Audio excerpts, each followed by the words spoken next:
From Flourish DX, this is the Psych, Health and Safety Canada podcast, with workplace mental health becoming a priority for businesses who want to retain staff and prevent burnout. This is the source of information for creating sustainable and psychologically healthy workplaces in Canada.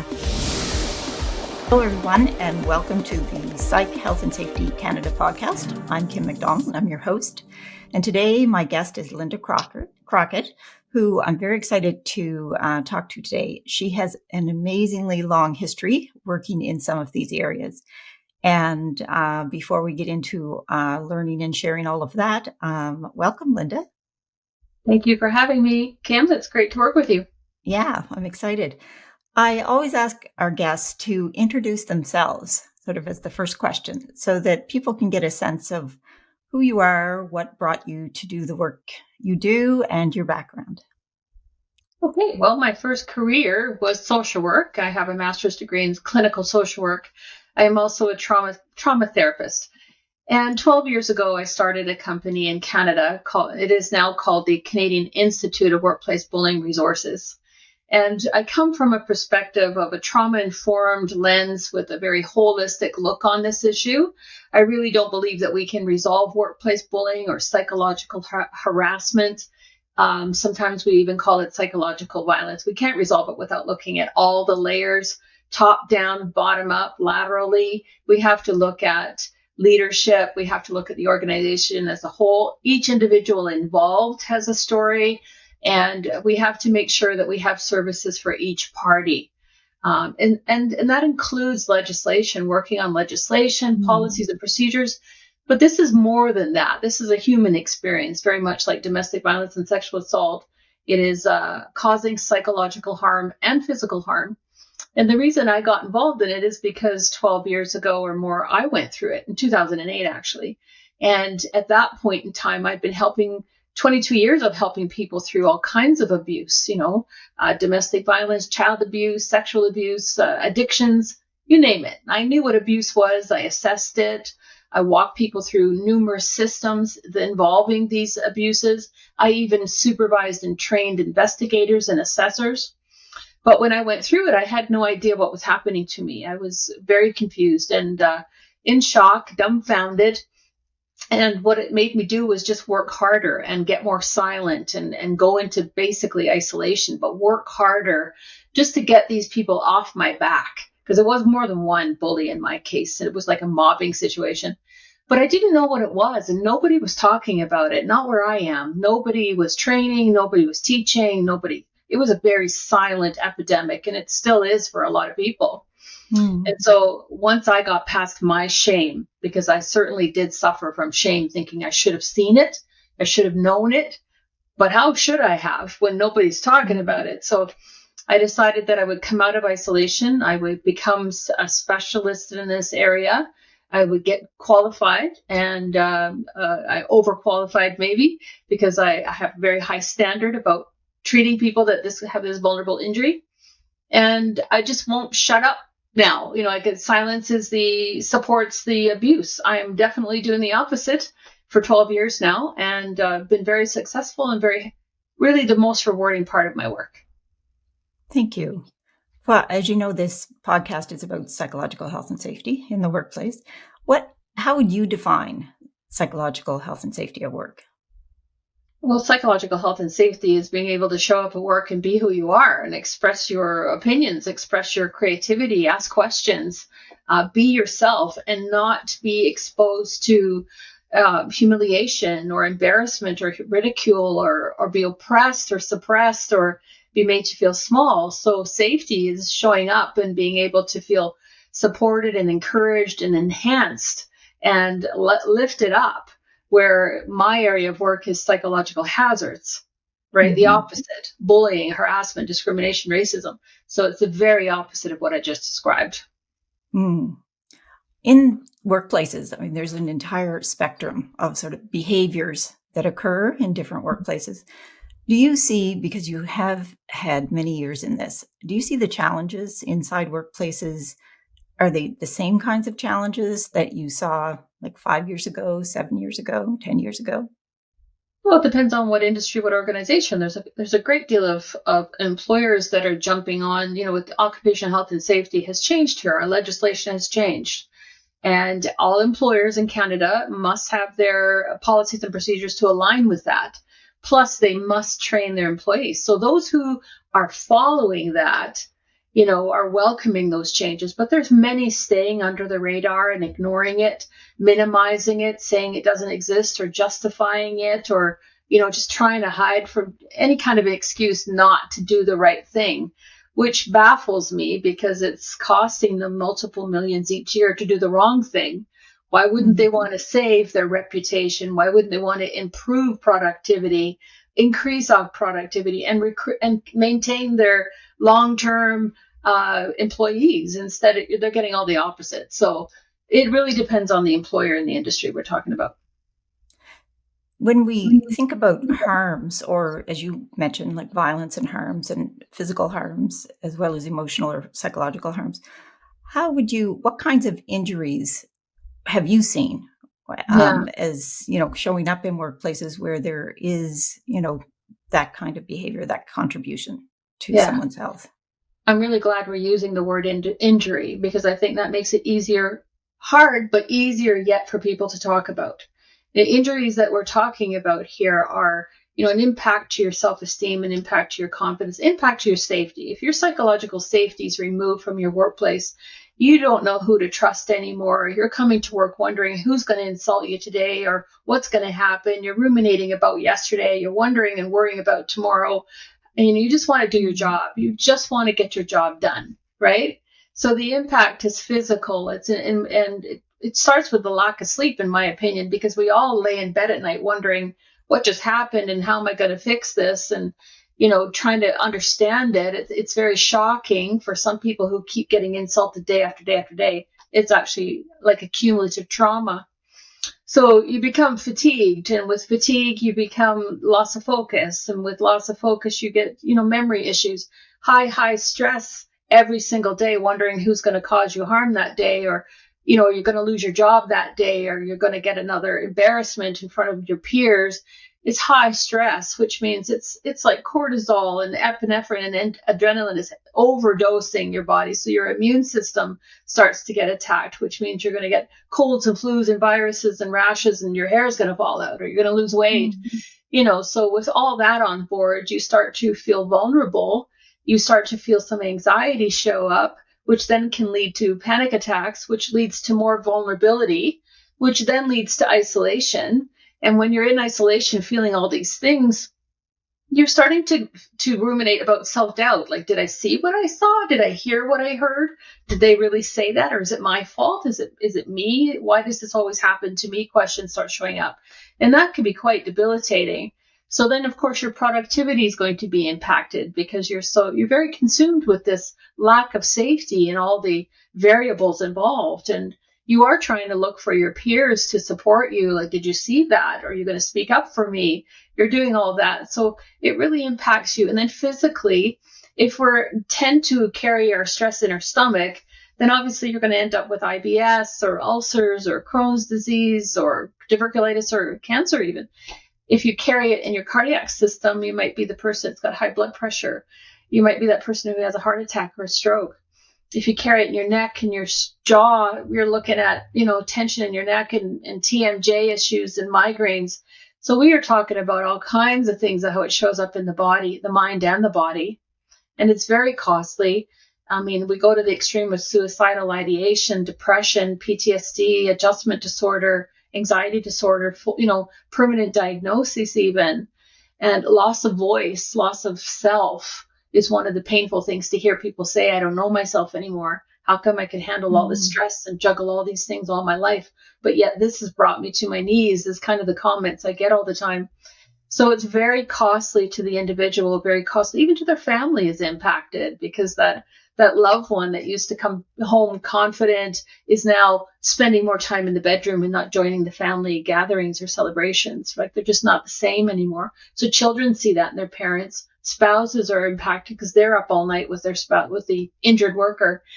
There's all kinds of injuries that I'm talking about, right? So relationships, reputation, the list goes on.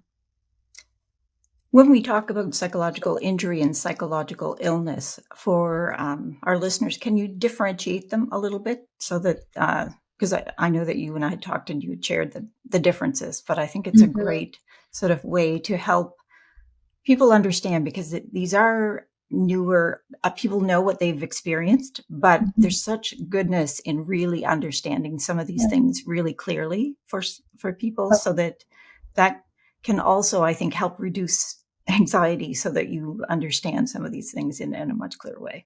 Well, there's a real stigma with psychological illness, right? Mental illness. There's a stigma. And then we even do self-judgment on it as well, because it's not an injury you can see. And an awful lot of people say, I'd rather be punched in the face than suffer the insults of the razor tongue of that bully, right? So, because it's harder to heal, because it gets you at a soul level. So when we're talking about injury, we're talking about, for example, somebody who's never suffered anxiety in their life, and all of a sudden they're in the emergency room having a full-blown panic attack, thinking they're dying. And now they've been diagnosed with generalized anxiety disorder, and they've never had anxiety before. It's the impact of the psychological harassment, the hazard of psychological harassment, that has got them this diagnosis, right? That's an injury. That's not something that to me, there's a difference there that they've impacted. It's like getting hit by a car. You certainly weren't looking for it or asking for it, or there's no previous reason for you to be hit other than somebody did something wrong to you.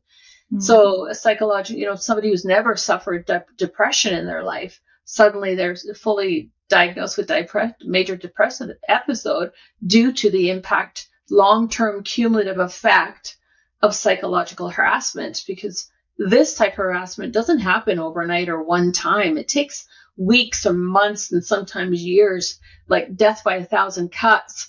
It is cut by cut by cut. That might cause you by the 600th cut to have an injury. You might have all this kind of resilience that helped you up till the 800th cut. I think for me, it was the 999th cut that brought me to my knees, because I'm very stubborn and I thought I could fix it. And there's an awful lot of my clients out there that think they can fix this, but they can't, because you can work as hard as you want, fingers to the bone, and it's still not going to fix it. If you've got a target on your back, somebody's bullying and harassing you, it's not about a flaw in you. It's not about an inadequacy in you. It's about their fear, their inadequacy. You're threatening them in some way to either expose an inadequacy or if it's imposter syndrome that they're suffering from, or narcissism, for example, and you're showing them up, well, then they're going to fight to death to make you look like the problem. So that's what I mean by injury. Even if you walked in there fully confident, and all of a sudden you have zero confidence left, you've lost yourself, that's an injury. Can you give us a sense of what the prevalence is for these, so for those things that are happening inside organizations in Canada that are in that area, that realm, that could reach that level of definition that you had shared? Well, I can tell you for 12 years, I've never not been busy. I've been fully booked. I can't keep up with the amount of calls or requests that come in.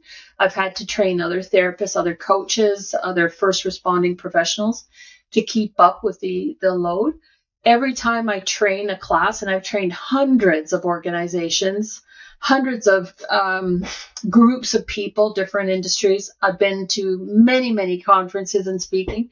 And I always ask the question, how many of you know of someone who's been bullied in their workplace at this time? And at 99 to 100% of the hands go up every single time. So if you look at research, the research is very high, but I don't think most people are coming forward. I think they're coming forward in these classes. And if for 12 years, that's the number I get, I think it's pretty reliable that it's a lot more than we think. It is an epidemic, but there's an awful lot of people that just don't see it. Maybe they don't experience it, so therefore they don't think it exists. Or it's so normalized, it's happening right in front of them, and they don't do anything about it because it's just so normalized. I think that gets to, the sort of the good news in the development of psychological health and safety as a management framework, which is looking at the conditions, like stepping back and looking at the conditions, and not only on the individual and the individual's sort of responsibility for resilience and mental health, but what are the conditions and the hazards that are inside those conditions. Can you give me an example of, thinking about root causes of some of those kinds of things, the things that kind of come together that could create an environment where those conditions could exist? Or can you give me a little bit of an example of how, what needs to happen so that does occur? Mm-hmm. And I know it's contextual for sure for all organizations, and everybody's experience is individual. However, just knowing that there is similarity and some of the data we have and some of your own experience, what are some of the dynamics that would need to be managed to ensure that doesn't happen? Mm-hmm. Well, you first mentioned, the psychological safety that, finally we're getting an awful lot of attention in that area. And, when I train people and I ask them about the Joint Health and Safety Committee, for the most part, I ask them, is psychological safety a regular part of your agenda? I would say 90% of them say no, but it will be now after the training. So there's a problem right there. Joint Health and Safety Committee has to have psychological hazards as a part of their regular agenda. Not, psychological safety means the prevention of psychological hazards, right? So this needs to be there. Now, you also talked about managers, and we need not just managers, all leaders, all first responding professionals. So leaders, HR, investigators, mediators, doctors, insurance companies, they should all be formally trauma-informed trained, in-depth trained, not just 1 hour, 2 hour, half a day, tick the box, I met the requirements of policies and procedures. That's not enough, because I said before, this is more than just policies and procedures. You need some understanding of the injury. You need some understanding of the signs. Early intervention is what you want. You want to prevent harm, or if it's crisis intervention, you want to intervene properly. Because what we're seeing out there with some of these first responding professionals, without them being trauma-informed, they're making mistakes, unintentional mistakes that are actually causing further harm. So to truly make a difference, you need to be trauma-informed, trained on this topic. And then every new hire, all staff needs to be trauma-informed, all staff, and then new hires. So consistently, so that everybody has the same language, everybody's on the same page. But leadership needs to be very on a cohesive page. Like if you're going to talk zero tolerance, then you need to make sure frontline leaders, supervisors, managers, directors, all the way to the top is on the same page. If you've got anybody in there that is, resisting it, you've got a weak link there, then you're wasting every dime that you put out to try and create psychological safety. So there needs to be a cohesive leadership team, full commitment to zero tolerance, walk your talk, practice what you preach, because your staff is watching you. And you might have a fantastic website out there with great talk about psychological safety, but if you're not walking it, they know it and they'll follow your lead. They'll either lose respect for you, lose safety in the fact that you're saying something and doing another, or they'll follow your lead and they'll be just like you, not following your own policies and procedures. So leaders have to decide what it is they want to do. Then you have to look at your hiring practices. Because in my opinion, competent leaders don't bully. And there is some research out there, between 70 to 75% of the bullying is coming top down. That does tell us that there's solutions then. Your leaders aren't confident and competent. They need some training. They need some mentoring. They need some coaching. They need support. We need to build them up and make them successful, set them up for success. So stop putting people in positions of leadership that are not equipped for it, because nobody else wants that position. We need to make sure they're equipped for that level of responsibility, and that they're committed to that, to be accountable as a leader. I see an awful lot of leaders in my office that are accused of bullying because they come to me. The employers send them to me on a mandatory basis after an investigation if they've been identified as for offending somebody's, dignity or integrity. And they'll talk to me about being afraid of conflict. Well, if you're in a leadership position, you're going to have to do something about your fear of conflict. See a coach, take a course, see a therapist, whatever it may take, because that's one of your responsibilities. And if you're afraid of conflict, you're going to avoid it. Well, then that's a risk factor. That's a very clear risk factor because you're not addressing stuff. That's a risk factor. Hi listeners, Jason here. We hope you're enjoying this latest podcast episode. Now, if you're like Joelle, Alicia and myself and enjoy learning from the best, then the Flourish DX Academy is for you. The Academy includes free e-learning courses on the ISO 45003 standard for psychological health and safety at work, and associated topics such as how to conduct a psychosocial risk assessment and how to create the business case for psych health and safety. All courses feature high-quality videos, downloadable resources, multi-choice questions, and a downloadable training certificate on completion.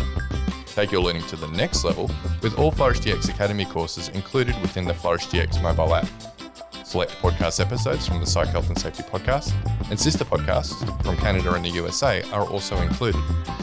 Get started with Flourish DX for free at www.flourishdx.com/get-started. That's www.flourishdx.com/get-started. Now back to this episode. So absolutely. Leadership. Oh, it does. Leadership is a health risk factor, or certain, it's a factor to consider, and therefore, I think I'm echoing. I'm sorry about that. We'll get Jack to take out this spot. I was having a little echo there. Absolutely. Health, health-oriented leaders who are really digging into understanding. I think there is a whole new set of competencies. That are, we know a number of them that already are here right now. And I think there are some that are emerging. And the trauma-informed competencies are probably number one in my book too.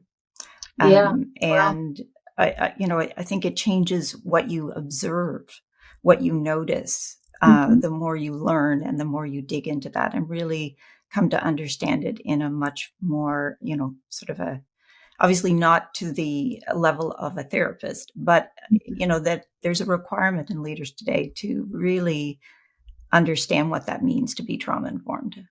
There really is. It will reduce the mistakes that they're making, and it will build their confidence in how they're coping with this, because an awful lot of leaders don't know how to cope with it. And if you're uncomfortable with somebody screaming at you and angry, or if you're uncomfortable with somebody crying and having a bit of a panic attack, and that's discomfort for you, or if you're uncomfortable with silence, you have to look at that stuff and figure out what is that triggering in you. So we're talking about leading with emotional intelligence, right? I think that is the wave of the future. That is the way to be the best leaders, to have your feet cemented in emotional intelligence. Start there, but have a variety of leadership styles available, like a toolbox, because every employee is different. But if you want to be a really effective leader, no matter what level you're at, your feet should be cemented in emotional intelligence and then grabbing these other styles. You should know what your leadership style is. That's another cue for me that I see out there when I ask that question. What is your leadership style? Most people can't answer that. So how do you know if you're being effective then? So there's a solution for that. Yeah, I think it also speaks to the strengths, like your strengths, which is a wonderful sort of new view of leadership that, work to your strengths. When you think of your own leadership style, I always think of your leadership strengths and the things you care about. And so that you can really hone in on those, as opposed to some of those more traditional ways that we used to think about leadership style, which is a very specific prescriptive way of emulating a particular style of leader. I think today we know differently. And we know that if you have, as you say, cemented in these competencies, then your own personality, then you also are showing up as yourself as a leader. And you can really hone your strengths as opposed to trying to, be someone else as a leader as well. So I love that sort of notion, Linda, that you have to figure yourself out as a piece of it. Yeah, I like what you said about that. Know your strengths, but also know where your limits are and what your triggers are, because then you're not going to try and fix something without the skill set to do it, because you're being triggered, right? So you're not full capacity when you're being triggered. So I like that. But I also think that it gives us information about what we can work on to build that strength, because there's a lot of things we can fix. We can, if I'm afraid of conflict, there's a reason for it. So instead of me running away from it, I'm going to go straight towards it and figure out, what is that? Am I a child of a domestic violence? Am I a child of mental illness? Am I a child of addictions? There's reasons for this, and there's ways to get past that and then feel more confident and competent, which means you're not being threatened by other staff that are not afraid of conflict. That's just one example. A good example. When we think about these situations inside organizations, there are always people around, and people who might be bystanders, or maybe that term, or someone who might see something. With your experience, I think it is a curious question that a lot of people think, well, what could I do? What should I do if I do see some behaviors or some situations, conditions inside the organization that I know have to be harmful? Whether or not I'm really versed in psychological health and safety or not, I recognize that these are not healthy conditions, or these are really negative. They're creating some negativity in our workplace. What would you advise people, as maybe not the people involved, but the people who might be around the other people? Would you ever say to intervene, or what kind of advice would you give them? So we're talking about witnesses here, and witnesses come with different backgrounds. And the first thing I would say is trust your gut.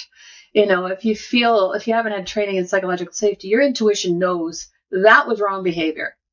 So then, as an individual, you have to assess what are your risks of coming forward, because maybe you're a new hire on probation and that makes you afraid to come forward. Maybe you're a contract and you're afraid to come forward. Maybe you're permanent.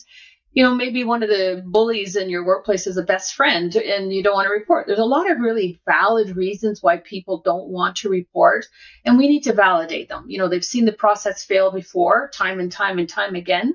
Why would you want to come forward? We have to validate that. We have to fix that. Make it safe for people to come forward. Find alternative ways for people to come forward. Show the employees that you mean what you say and you're going to make it work.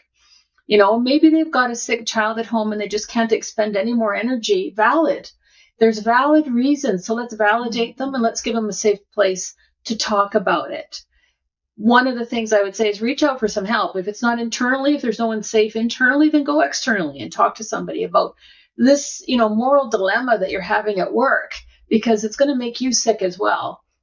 And the other thing is, whether you plan to report it or not, document what you see anyway.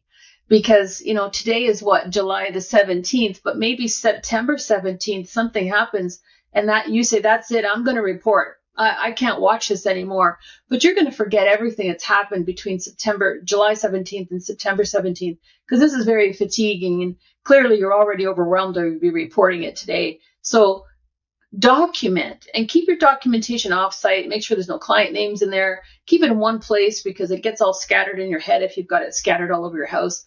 And that just helps you sleep at night, knowing that it's in that binder, that you've got the notes, basic notes, dates, times, who was there, what was said, what'd you do, how'd you feel.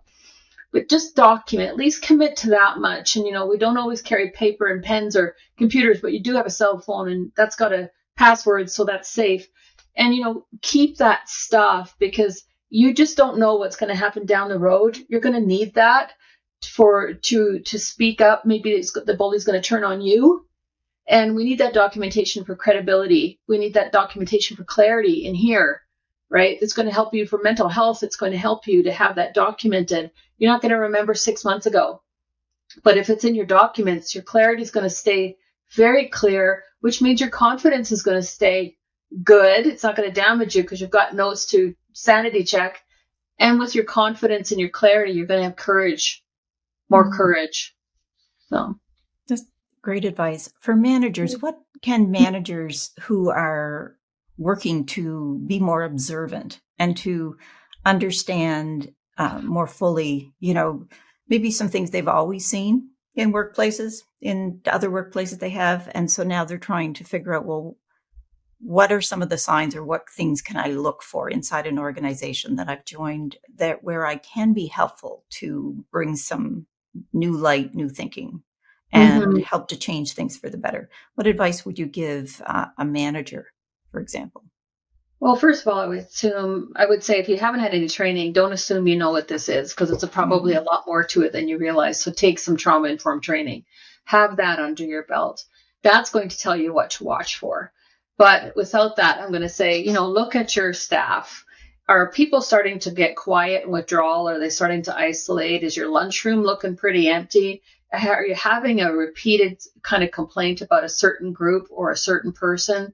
Are people taking more sick leave or more people quitting? Look at the patterns. Have your HR have those stats, and make sure your HR is also trauma-informed trained too, because that's a place that should be safe for people to go to. And that your commitment is valid, that your commitment to zero tolerance, you're speaking about it. Don't keep it silent. Make it a topic that is safe to talk about, so show it as well as just, it shouldn't just be in writing. It should be in what you practice. You're a role model. That is great advice. Well, you've given lots of advice for the employees who are living in it. And we all know that managers and employees, based on the research, they live sometimes a different life inside an organization. They have different experiences completely. And I think it's good for both of those groups to be able to start thinking about, what do I need to know and what do I need to learn? And the foundational pieces of understanding. I know you had talked about legislation a little bit in the beginning. Across Canada, we know that the legislative landscape is very different in every province. And, things are changing. However, we've still got a long ways to go. And for all of us working in this space, it's sort of the cross between being an advocate and also having our fingers crossed for more rapid change. Though we do see some bright spots, and definitely in the federal government, they've been making some changes, and in other kinds of organizations. But I guess we continue to try to push that a little bit, in everybody who's involved in well-being and psychological health and safety, in every province and every territory, has a role to play in that. So I know there's nothing specific that you can give advice to, but would there be any advice you would give to someone who wants to see some change, or the things that they could do there? Yeah, absolutely. I think, first of all, we should be really proud, because Canada, I believe, is the only country that has provincial legislation. Every province, we have legislation, and federally, we have legislation. We don't have it in the Northwest Territories, but it's coming. Now, it's there, but it's still not got very many teeth to it. And if you don't have training and don't understand the language of this, it's very hard to use it. But if you do know what you're talking about, yes, indeed, you can use it. But what we really need in every province and federally is to show the definition of psychological harassment and psychological violence, because it's separate from harassment. Harassment can be a one-time incident, but psychological harassment, psychological violence, to me, that's a spectrum. Right. And that is never a one-time incident. And we don't define that clearly in our legislation anywhere. So we need a subcategory that tells us, what does this mean? What does this look like? And then I do believe that we need to show more teeth, in the sense of, for all those employers out there that are not adhering to the legislation, there needs to be deeper consequences. We need to show Canadian employees that we really mean what we say in our legislation. So those are the leaders that are setting the tone for the rest of the leaders, who are setting the tone for the employees, right? And the environment. So as a country, we need to be a lot more powerful about it. If you don't show up, employers, to teach your staff and protect your staff from psychological harm and the injuries that are involved, then there's serious consequences. I've seen some payouts, but not enough. And I think that more exposure is happening to organizations that are having to pay some sums. I think more exposure will really move this along further. But rather than get that, fine, why not make the decision to get on the right side of the change now, before you're exposed or fined $800,000? Because I did see one that big. But I think they need to get stronger, because too many employers are not paying attention to this. Yes, I that is great. Okay, we are going to put that call out to everyone, Linda, that to help advance the legislative agenda in Canada. We do have, and both of us work with organizations that we would call early adopters and innovators in psychological health and safety. But we also know there's a lot and a long ways to go. So thank you so much for all of your thoughts and your ideas. If our listeners want to reach out to you, how would they get in touch with you? Well, my email is psychologicalsafetyfirst, and the word first is spelt out, not a number. So psychologicalsafetyfirst@gmail.com. Great. Or I think you'll have my website available for them as well. Yes. So. Yep. And I know they can always get you on LinkedIn, just as I'm on LinkedIn as well. Yeah. So thank you very much for joining us today and sharing so much with our listeners, because there's a lot, it's good to have this side of the equation too, to try to show all sides. And that's what we do here, is to try to advance people's understanding of some of the complexity of this work and the layers of this work. And you've given us so complex to think about. So multi-layered. Yeah, it is. And thank you to all our listeners for joining us. If you're here for the first time, I hope you check out other episodes and share with a colleague or a peer. That's the way we get the message out there and can extend our reach and help to educate people about psychological health and safety, so that there's not a single person who goes home from work harmed and actually ends up with a workplace that helps to support their thriving and flourishing. And thanks also to FlourishDX as the sponsor of the podcast. And please reach out to me. I'm always looking for guests and ideas, and you can find me on LinkedIn or 13factors.ca. Thanks a lot, and until next time, bye for now. Thank you. You've been listening to the Psych Health and Safety Canada podcast. To stay up to date with the best content on workplace mental health in North America, subscribe wherever you listen to podcasts and join the FlourishDX community at www.flourishdx.com.